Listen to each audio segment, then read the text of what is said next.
Hello, everyone. Since we're discussing diversity in the workplace, I want to start out by defining what diversity means. According to the Merriam-Webster dictionary, diversity is the inclusion of different types of people, such as people from different races and cultures, in a group or organization. I want to personally add sexual orientation to that definition as well. I wanted to start this speech on a more positive note and discuss what a popular company is doing to combat discrimination in the workplace. That company is Twitter.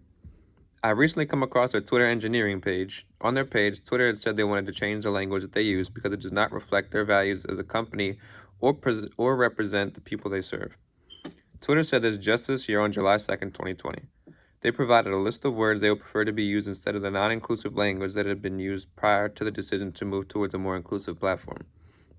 Twitter also seems more diligent about resolving offenses to their company's values and standards through the report button that is available to all their consumers. A problem that people face in the screening process around the world that you may have not been aware of is our name. Yes, even our name can create a big advantage or disadvantage for us depending on if it is deemed as socially normal or white sounding or not.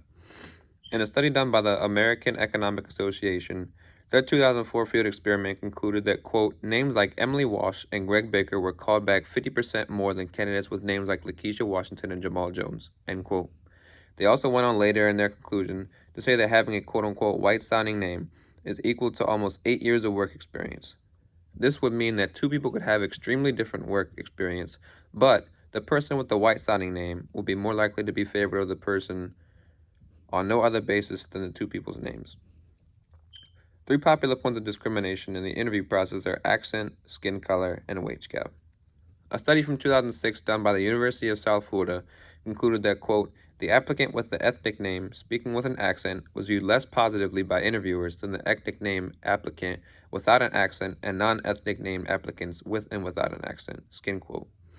This potentially means that people were not only discriminated on because of their name, but also because of their accent and their skin color. This can make it extremely difficult to get a job, also one that you may be overqualified for. An example that I have personally seen concerning discrimination in the workplace is the time that my girlfriend and I were both going for a position at IKEA in the cafeteria.